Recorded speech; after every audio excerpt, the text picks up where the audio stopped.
2 Coríntios, capítulo 5. Eu vou esperar você abrir, para a gente ler.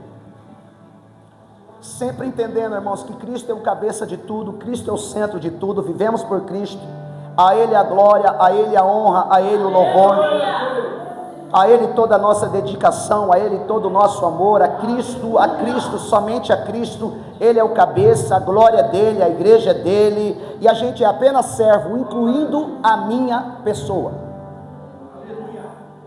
Não há ninguém melhor do que o outro aqui, há responsabilidades diferentes, mas o melhor aqui só tem um, que se chama Jesus. 2 Coríntios capítulo 5, quem encontrou?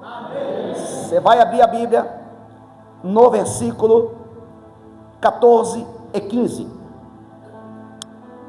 E nós vamos discorrer algumas situações aqui que Deus colocou no meu coração para essa noite, mediante esse texto. Amém?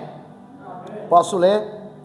Diz assim: porque o amor de Cristo nos constrange, julgando-nos assim, que se um morreu por todos, logo todos morreram.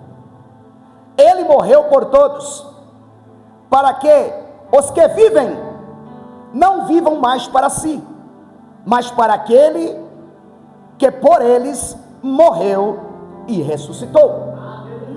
Não fecha a Bíblia, irmãos, fica aí que a gente vai aprender algumas coisas mediante ao capítulo 5 de 2 Coríntios, sem fazer uma grande introdução de texto e contexto ou do livro de Corinto. Não, eu só quero ministrar hoje. Deus colocou no meu coração o capítulo 5.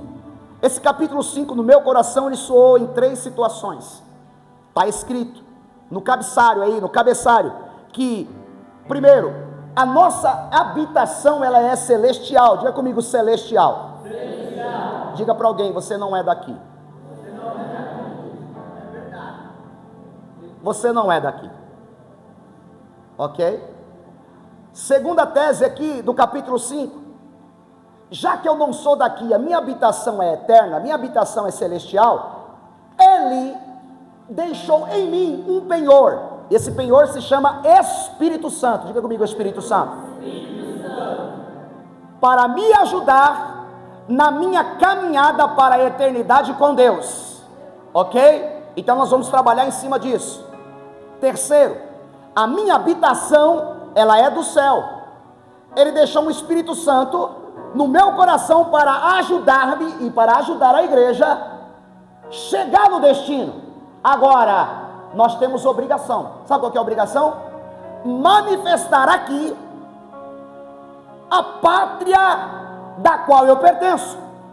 Vamos lá? Eu sou do céu, eu tenho um Espírito Santo que vai me levar para o céu, só que existe uma obrigação: manifestar a essência, a vida da pátria que de fato eu pertenço. Eu pertenço ao céu, às mansões celestiais, à eternidade. Então um crente na terra, ele glorifica a Deus quando ele mostra de que pátria ele é, de quem ele pertence, quando o seu comportamento parece com o comportamento daquele que o alistou para a maravilhosa obra, e o nome dele é Jesus. Você pode levantar a mão e dar um pouquinho de glória para ele? Eu estou feliz com esse entendimento que nós vamos discorrer aqui. Eu estou feliz com esse entendimento que Deus tem colocado no nosso coração através da vida do apóstolo Paulo. Por quê? Porque a gente pode ficar triste porque as coisas podem não acontecer como eu quero, mas vem Paulo e diz em Romanos capítulo 8, versículo 18, que as aflições desse tempo presente não há de se comparar com a glória que há de ser revelada em Cristo Jesus. Nada que acontece aqui, irmãos, há de se comparar com o que vai acontecer para a nossa vida na eternidade com Deus. Diz mais uma vez para alguém: você não é daqui. Fique em paz. Então a nossa frustração, irmãos, por ter, por não ter, por ser, por não ser, por obter e não obter, São com as coisas da terra, por aparecer, por reconhecimento, é pelas coisas da terra. Mas quem tem que reconhecer quem somos de fato é quem nos alistou e para onde nós temos que ir e chegar, porque nós não somos daqui. Está comigo? Bora entrar nesse capítulo 5 aqui. Primeira coisa aqui, queridos, o versículo 5, eu já disse, vai falar que a nossa habitação ela é do céu. É do céu, está lá no cabeçalho da nossa leitura. Capítulo 5, versículo 1 diz assim: porque sabemos que, se a nossa casa terrestre desse tabernáculo se desfizer, temos de Deus um edifício, uma casa, não feita por mãos de homens, mas feita pela mão de Deus, eterna no céu. Isso aqui, irmãos, é uma ligação, é uma referência que Paulo está usando, daquilo que Jesus diz em João capítulo 14, por quê? Quando Jesus diz para os seus discípulos: não turbe o vosso coração. Credes em Deus, credes também em mim. Na casa de meu pai há muitas, senão eu não vou, não teria. Eu vou preparar-vos. Tem um lugar preparado no céu para a igreja. Tem um lugar preparado no céu para a igreja. Existe um lugar para nós, irmãos. Não turbe o teu coração pelas coisas da terra. A vida na terra é passageira. O tempo a Bíblia diz, já foi. Um dia menino, um dia 50, um dia 60, um dia 70, um dia alguém está chorando em cima de um caixão. Mas não se esqueça, nós temos uma morada celestial. A palavra de Deus diz em Filipenses capítulo 3, versículo 20 assim: a nossa pátria está no céu, de onde esperamos o Salvador. Oh glórias! Irmãos, isso mexeu comigo, irmãos. Isso mata algumas situações que está dentro da gente, porque a gente tem medo de algumas coisas. A gente tem medo de demonstrar o que a gente é, porque tem medo de perder, tem medo de se expor. A gente trabalha por coisas da terra, a gente luta por coisas da terra, mas Paulo diz àquela igreja, e está dizendo a essa igreja, que a minha pátria, a tua pátria, ela é celestial. Nós não somos daqui, nós somos peregrinos em terras estranhas, nós somos alma e espírito, tendo experiência num corpo físico, por um período de tempo. Saímos de Deus, e aqueles que acreditam, voltará para Deus. Levanta a tua mão aí, irmãos. É isso que Deus tem para nós hoje. Voltaremos para a mão de Deus. Quem? Todos. Pastor, até quem está errado, claro, voltará para a mão de Deus, e o próprio Deus vai dar destino para cada, seja qual for a tua obra, boa ou ruim. Quem vai dar o destino é a Bíblia diz, irmãos, por isso, olha que lindo, em 1 Coríntios capítulo 2, 1 Coríntios 2, 9, aquilo que o meu olho não viu, aquilo que o meu ouvido não ouviu, aquilo que nem desceu ao meu coração, ou seja, eu não estou nem sabendo, eu nunca vi, eu nunca ouvi, e eu nem tenho conhecimento, são coisas que Deus tem preparado para aqueles que o... Irmãos, o que Deus tem preparado para nós é muito maior do que o que está acontecendo aqui. Tudo que você viu, tudo que você vê, tudo que aquilo que você acha, que paraíso, que lugar lindo, que coisa linda, mediante ao que tem preparado para nós, irmãos, o que existe aqui é nada. O que Ele tem lá é muito melhor. Por isso a Bíblia diz que lá não terá choro, lá não terá dor, lá não terá morte, lá não terá planto, porque as primeiras coisas já se passaram, eis que tudo se fez novo. Diga para alguém assim: tem um lugar preparado para você no céu. Não turbe o teu coração. Ganhar ou perder aqui é consequência, irmãos. O importante é o final. O importante é o final. O importante é quando ele voltar e arrebatar a sua igreja para as moradas celestiais com ele no céu. Vivemos para isso. Somos cristãos para isso, esperando a sua bendita volta. E essa deve ser a esperança da igreja. Porque se não for para isso que fomos chamados, então para que fomos? Se não é para morar com ele na eternidade, certo? Aleluia ou não aleluia? Aleluia. Glória a Deus. Agora vamos ao entendimento, irmãos. Ele fala que a nossa habitação é celestial, e eu disse, irmãos, que no meio da situação ele nos deu o Espírito Santo como penhor. Versículo de número 5, dá uma olhada. Ora, quem para isso mesmo nos preparou foi Deus, o qual nos deu também o penhor do Espírito. Isso aqui também mexeu comigo, porque o meu entendimento é que a gente está numa estrada de fé, e nessa estrada de fé a gente não está sozinho. Nessa estrada de fé, que o caminho é para o céu, eu precisava como você precisa. Por quê? Porque aqueles que não tiveram o Espírito Santo se perderam no deserto. Mas a igreja, ela tem um caminho que se chama Jesus, mas ela tem também alguém que lhe aplana dentro do caminho que se chama Espírito. Diga para alguém: você tem o Espírito Santo. Fala mais forte: você tem o Espírito Santo. A Bíblia diz, queridos, eu vou abrir a minha Bíblia aqui. A Bíblia diz em João capítulo 14, versículo 16, assim: e eu, Jesus dizendo, e eu rogarei ao Pai, e Ele vos dará outro Consolador, para que fique convosco para sempre, o Espírito da verdade, que o mundo não pode receber, porque não o vê e nem conhece, mas vós o conheceis, porque habita convosco e estará em vós. Não vos deixarei órfãos, voltarei para vós. O que é isso? Jesus dizendo aos seus discípulos que ele estava indo para o Pai, mas fiquem tranquilos, eu não vos deixarei órfãos, eu enviarei a vós o Consolador, e ele, vem cá, Ale, olha o que Jesus estava dizendo, e ele estará convosco, convosco, e estará em vós. Ele vai com você e ele está com você.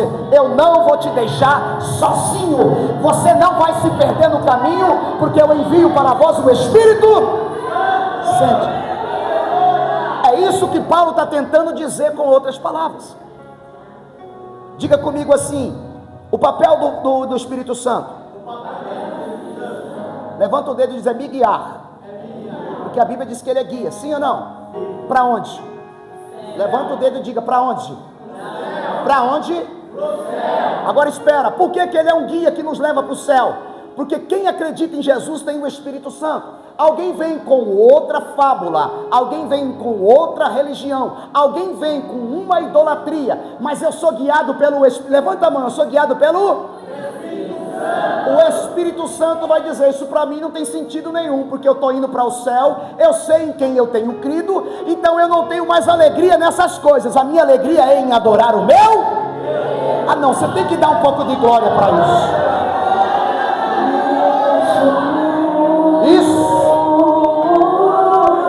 Sim, irmãos, é Jesus na veia.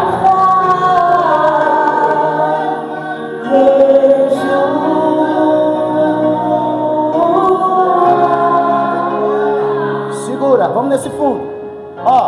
Então eu tenho o Espírito para me guiar no caminho. Por quê? Porque eu não estou enxergando, irmãos, eu tenho que ser guiado. Então eu tenho que ser guiado pelo Espírito. Mas o Espírito Santo também tem uma função. Qual função? Me consolar e me confortar. Ou seja, tem dia, Jesus disse isso, tem dia que eu não estou muito bem. Só eu? Todo mundo aqui ouvi? Tem segunda-feira que é pela misericórdia. Tem dia que você pensa assim: olha, eu estou um pezinho para parar, estou numa corda bamba terrível com Deus. Mas o outro dia, irmãos, você levanta, você nem sabe de onde vem uma força, Você nem sabe o que está te colocando de pé. Uma vontade de cultuar, uma vontade de adorar, uma vontade de cantar, uma vontade de ir para a igreja. Por quê? Porque o consolo, o conforto se chama ânimo. O Espírito também está com função de me animar, de me levantar, de me restaurar, de me fortalecer. Tem dia que eu não tenho força, mas eu sei que o Espírito... levanta a mão aí, vai. Ele está nos carregando. Vai dar glória para ele aí.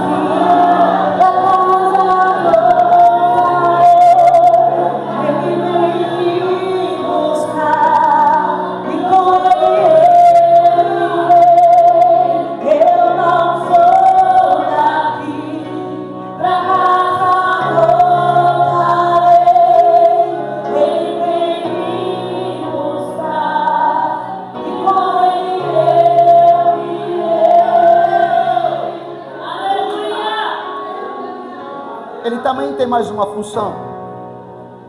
Ele tem uma função de nos capacitar, irmãos. Como é que você vai compreender esse ser humano que está do seu lado, irmão, se não é pelo Espírito que em cada um de nós habita e é o mesmo Espírito? Esse ser complexo. Como é que você vai entender o ser humano que muitas vezes nem você se entende, se não é pelo Espírito? Como é que você pode cuidar de gente? Como é que você pode amar pessoas? Como é que você pode não virar as costas para quem vira as costas para você, se não é pelo Espírito? Como é que você vai conseguir fazer a obra de Deus se não é pelo Espírito Santo? Porque se você for dar comida, se você for dar bebida, se você for dar roupa, se você for tirar do lixo, a pessoa volta para o lixo. E aí a intenção, o que vem no nosso coração parece que é, tudo que eu estou fazendo é tempo perdido, mas Ele me capacitou para fazer. E por que eu não paro? Porque eu tenho o Espírito. Ninguém faz a obra se não é pelo Espírito Santo, irmãos. Porque o Espírito Santo é o Espírito que Deus nos deu, ele pertence a Deus, ele está em nós. Então, você não consegue parar, você não consegue se decepcionar. Quando você se decepciona é por momento, é por instante. Daqui a pouco você está fazendo tudo, mais um pouquinho de glória. Por isso que você não para, por isso que você não desiste. Porque se fosse na tua força, jamais você faria de novo. Se fosse na tua força, jamais você oraria por aquela pessoa de novo. Se fosse na tua força, jamais você faria propósito por aquela pessoa de novo. Mas mesmo murmurando, reclamando, você dobra o joelho dizendo: Jesus, visita ele lá.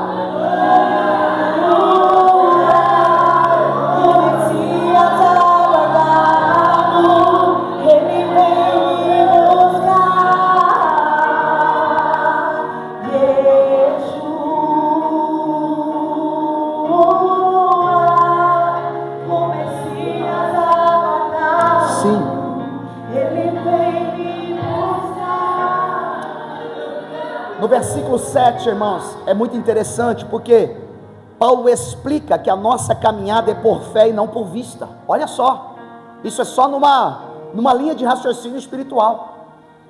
A nossa caminhada, ela é somente por... Você está enxergando alguma coisa, irmãos?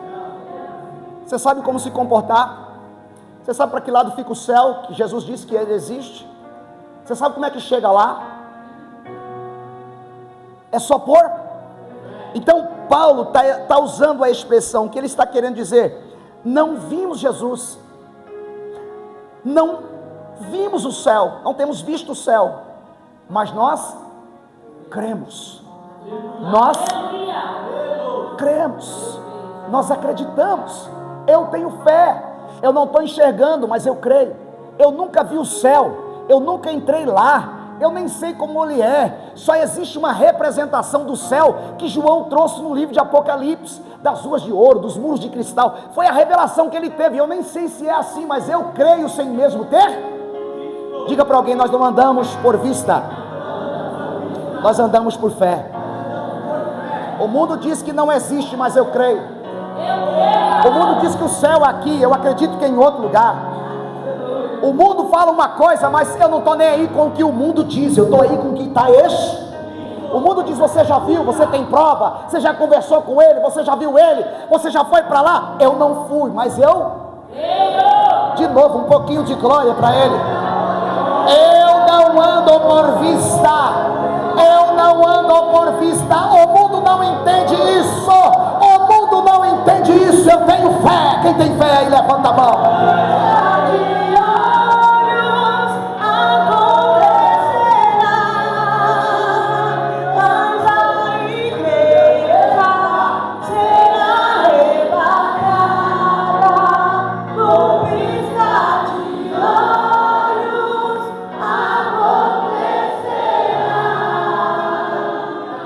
Agora, irmãos, é a metade.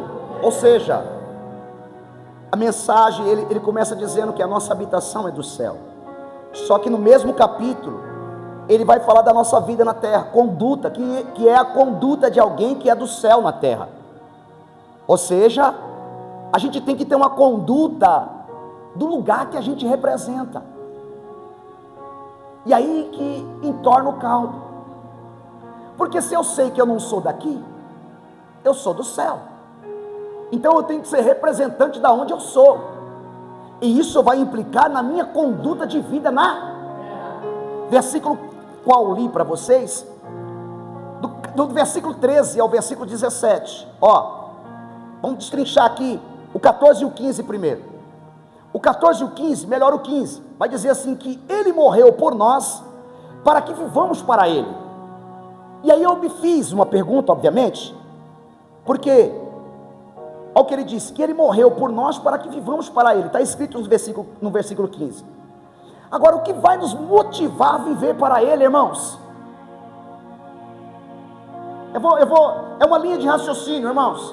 O versículo 15 explicado é: ele morreu por nós para que vivamos para ele. Está falando de Jesus. Mas o versículo 14 diz que o amor dele nos constrange. E eu falei, o que é isso? Que ligação é essa? Por que isso? O que vai nos motivar a viver para ele?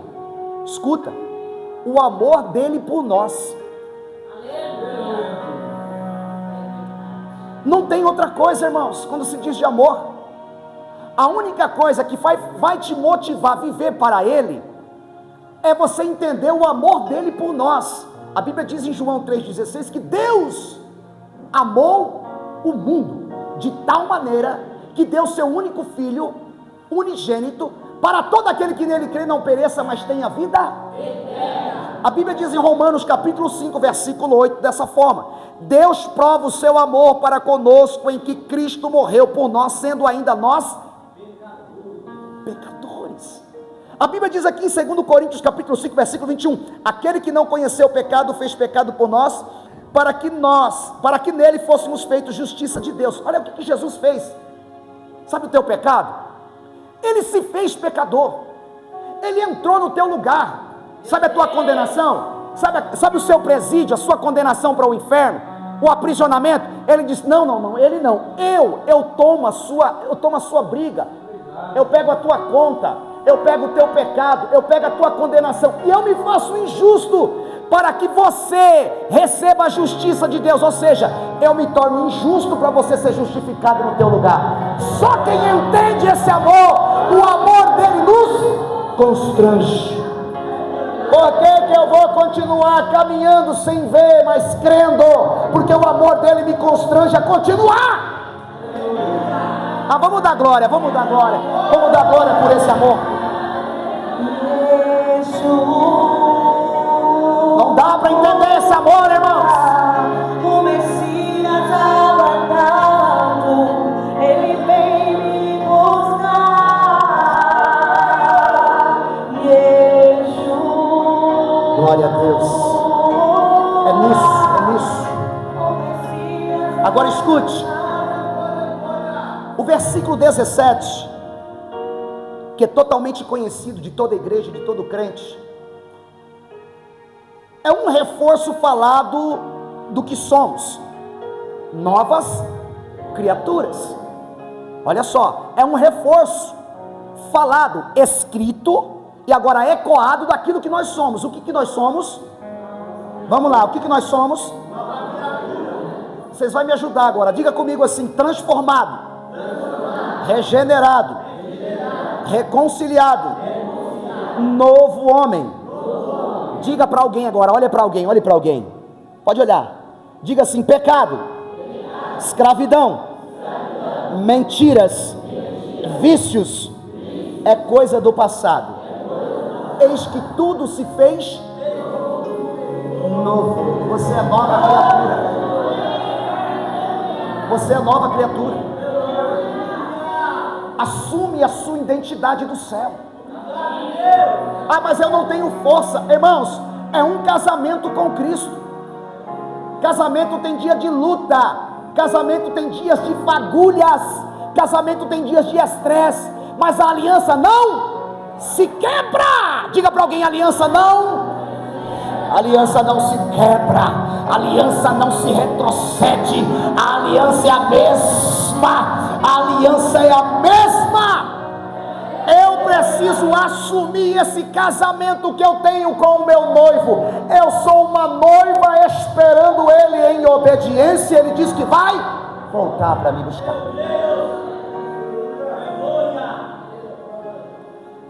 Agora, queridos, a terceira parte desse capítulo 5, para a gente discorrer, é do versículo 18 ao 21, e eu acho interessante. Eu não estou lendo tudo, eu só estou trazendo um entendimento.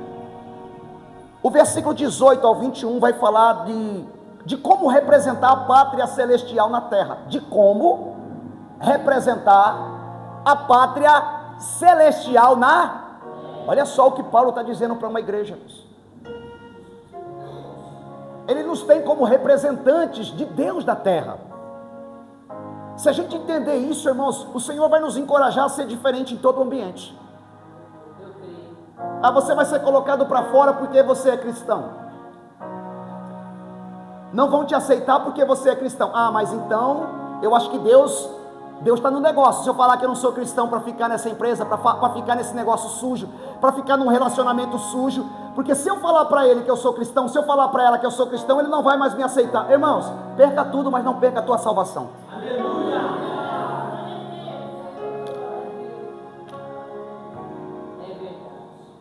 Tem que ter muita coragem, irmãos, porque o evangelho é renúncia, é vestir uma roupa do céu na terra, é ser um representante de Jesus na terra. Pastor, mas eu não sentia libertação de dentro para fora. Irmãos, quando eu me converti, os primeiros meses eu sentia cheiro da bebida, eu sonhava bebendo, mas não é porque eu sonhava bebendo, irmãos, que eu tinha que acordar e ir para o boteco beber. Não tem nada a ver uma coisa com a outra. Então, a princípio, a gente vive uma renúncia. Para mim vestir essa nova roupa, ao qual eu coloquei depois de velho, eu não nasci com ela, eu nasci de, então eu precisei de andar e aprender esse novo estilo de vida, essa nova roupa, essa nova fala, esse novo caminho, essa nova caminhada, esse novo ambiente, esse novo jeito de ver a vida. Isso foi, irmãos, trabalhado através da renúncia, porque as pessoas querem que Deus faz tudo, mas Ele já fez, irmãos. Você não entendeu o que Ele já fez?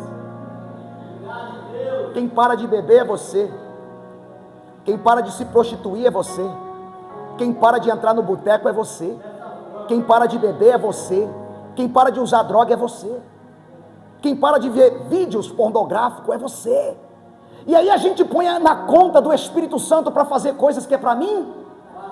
É um estilo de vida na terra, porque a Bíblia diz de renúncia, e a Bíblia também diz, irmãos, que a gente tem que levar uma cruz. A cruz não é aquela pesada, é a cruz da renúncia. Diga para alguém assim: a cruz da renúncia.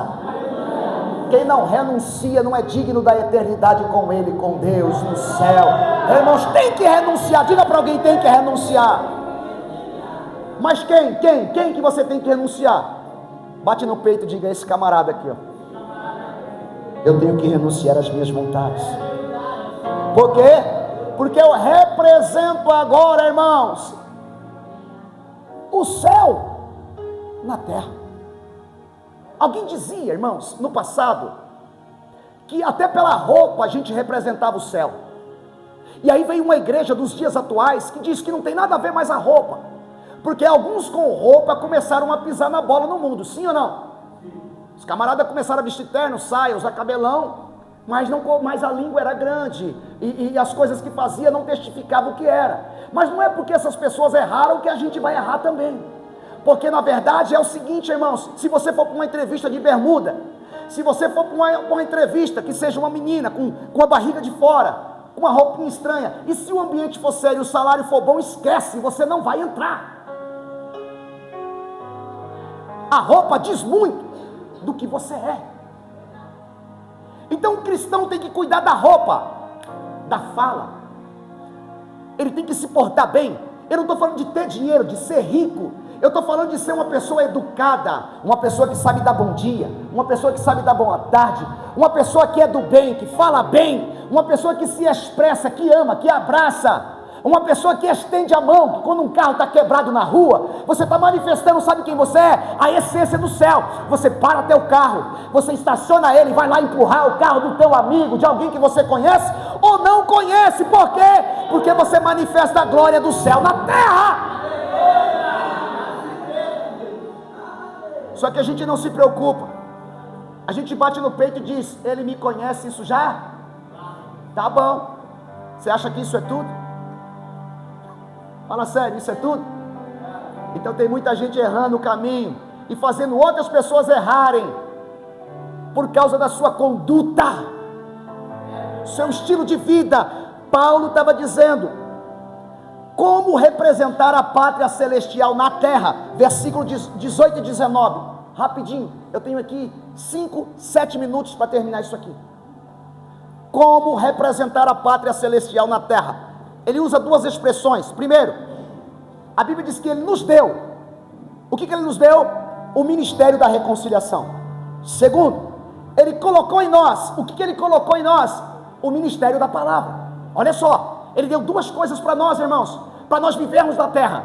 Primeiro, o ministério da reconciliação. Que é isso? Responsabilidade de anunciar a mensagem que reconcilia o homem com Deus. E de quem que eu tenho que falar? Quem que é o intermediário entre Deus e o homem? Quem é aquele que diz: eu sou o caminho, a verdade e a vida, e ninguém vem ao Pai a não ser por? Então a igreja precisa falar de Jesus. O Senhor te deu um ministério. Que ministério? É a Assembleia de Deus ministério. Não, o Senhor te deu um ministério: falar de Jesus na terra. Falar de Jesus na terra. Falar de Jesus na terra. Porque Ele é o único que reconcilia o homem com Deus. Ele colocou em nós, ele colocou em a palavra da reconciliação. Levanta a mão, vou liberar isso aqui. Qualquer um sabe falar que Jesus é bom. Qualquer um sabe falar que Jesus liberta. Qualquer um sabe falar que Jesus está voltando. Qualquer um pode falar para o outro: Jesus tem uma grande obra na tua vida. E o próprio Espírito Santo fazer a obra naquele coração. Ele colocou a palavra da reconciliação dentro de nós. Versículo 20. O que ele diz? Que nós somos embaixadores. O que é? Aqui há algo interessante, eu quero compartilhar com vocês até no tempo aqui rapidinho. Ele afirma que somos embaixadores de Cristo. O que é um embaixador? Diga comigo: representante. Por isso, irmãos, está tudo ligado. Vê como o capítulo 5 está ligado. Eu não sou daqui, eu sou de lá. E o que eu sou aqui? Embaixador. Um representante da eternidade do céu está no versículo 20. Olha lá: de sorte que somos embaixadores da parte de Cristo. Tá bom. Agora, diga comigo assim: embaixada. Embaixadores. Vamos trazer isso para o âmbito normal e natural. Uma embaixada, irmãos, o que é? A representação oficial de um país dentro do outro país. Eu tenho um pedacinho do Brasil nos Estados Unidos. Aquela embaixada brasileira nos Estados é uma embaixada. Quem está dentro daquela embaixada do Brasil nos Estados Unidos, ele está no Brasil, nos Estados Unidos. Porque aquele pedacinho da embaixada lá, liberado pelo Estado dos Estados Unidos, se chama Brasil. Isso é uma embaixada. Por isso, nós somos um povo que é do céu e está na terra. E esse povo aqui recebeu uma palavra do céu que se chama reino de Deus. Então nós temos aqui um reino e nós vivemos na terra. Nós temos também um rei e vivemos na terra. Veja bem, nós temos um prefeito, um governo, nós temos um presidente, tem nome dele, sim ou não? Mas o meu rei se chama, eu pertenço ao reino de Deus na terra. A embaixada do céu na terra se chama reino de Deus. Pelo amor de Deus, você vai dar glória agora ou você vai fazer o quê? Somos representantes de Deus na terra, somos participantes do reino de Deus que já foi implantado por Jesus aqui. Você tem um rei e pertence a um reino. Diga comigo, embaixador. Eu não ouvi. É representante oficial do seu governo no exterior em outros países. É um representante legal em outro país, ok? Do seu país local. Qual que é o papel do embaixador em outro país, irmãos? Normal e natural. Ele está lá no Brasil, é um embaixador nos Estados Unidos. O que ele está fazendo lá? Ele está divulgando a cultura do Brasil nos Estados Unidos.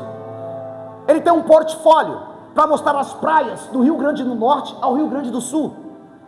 Ele tem lá um portfólio do quê?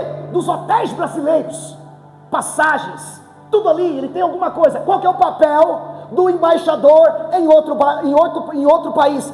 Divulgar a sua pátria onde ele está. Qual que é o papel do embaixador na terra? Divulgar a pátria dele aonde ele anda. É mostrar através das suas atitudes que ele é do... vai dar glória agora ou não vai? Por isso, irmãos, nós somos do céu. Agora pensa comigo. O embaixador é sustentado pelo país que ele representa. Ele está lá nos Estados Unidos, quem manda dinheiro? Brasil. Ele está lá nos Estados Unidos, quem manda segurança? Quem manda uma casa? Quem manda um condomínio? Quem manda o que ele precisa? Remédio, tudo. Olha só, quem é que sustenta o crente? Jesus. Por isso, Mateus capítulo 6, o decorrer do texto vai dizer assim: por que vocês estão preocupados com o que tem que comer, beber e vestir? O mundo não se preocupa com isso? Então tende em primazia o reino, e todas essas coisas nos serão acrescentado. Quem sustenta o crente? Levanta a mão aí. Quem protege o crente? Aleluia, é aquele ao qual alistou ele para a guerra, para o reino. O Deus que nós servimos é quem nos sustenta. Por isso, Jesus disse: buscar em primeiro lugar o reino de Deus e a sua justiça, e as demais coisas não serão. Agora presta atenção, nós estamos fechando aqui. O embaixador tem ligação direta com o país que ele representa. Ligação? Alguém do outro lado, nos Estados Unidos, irmãos, ele liga para o Brasil, ele tem ligação direta, ele fala com a embaixada de embaixada, ele fala de consulado para consulado, ele fala até com o presidente se necessário. Você não consegue na questão de embaixada. Pastor, o que você quer dizer? Estou dentro do reino, não sou daqui, sou do céu. Mas a Bíblia diz assim: clama e eu responderei, anunciar-te-ei coisas grandes e firmes que não sabe. Diz para alguém aí: você tem ligação direta. A Bíblia diz: buscar-me-ei, buscar-me-eis e me encontrarás, quando me buscar de todo o teu. Ligação direta, irmãos. Ligação direta.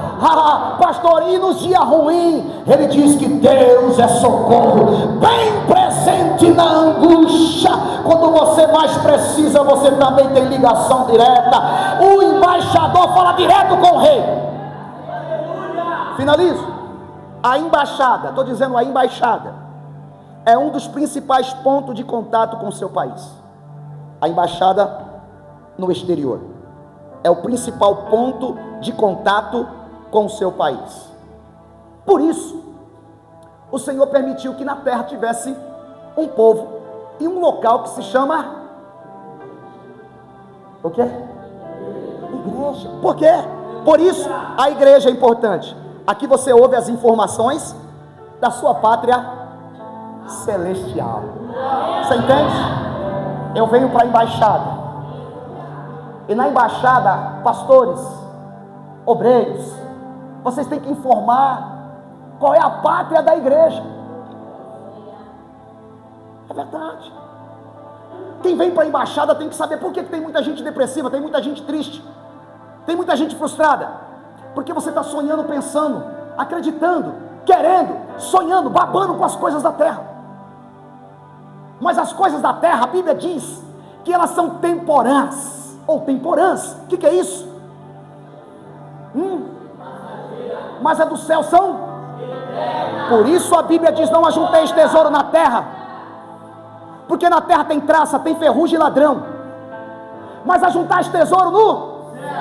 Porque lá não tem traça, lá não tem ferrugem nem ladrão, porque só vai para lá quem é santo, santo, santo, santo, santo, santo, santo. A nossa pátria, a tua pátria é celeste. Pega na mão desse irmão aí, fica de pé.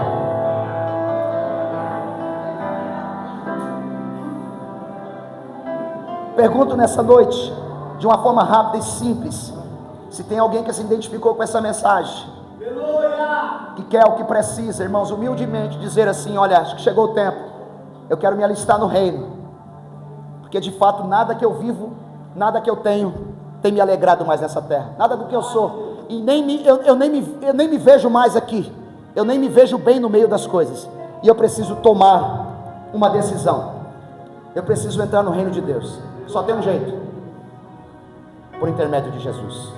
Pergunto se tem alguém humilde, simples, que quer ou que precisa retornar ou aceitar Jesus como Salvador de sua alma. Essa aqui é a oportunidade. Tem alguém? Tranquilamente, irmãos. Amém? Põe a mão no teu coração aí, você.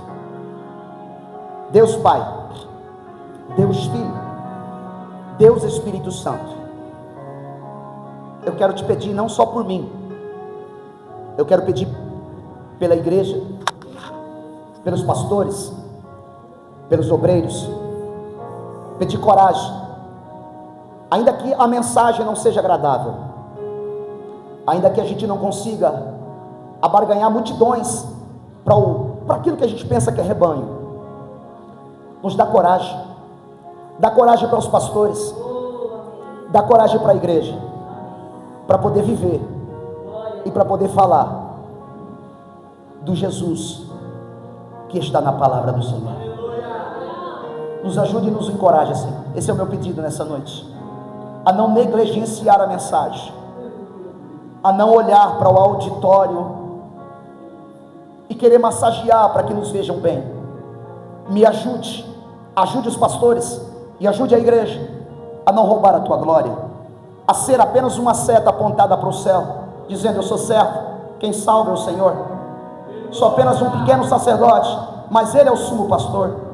Sou apenas um pequeno feixe de luz, mas Ele é quem ilumina tudo. Jesus, o Salvador. Fica conosco, Senhor.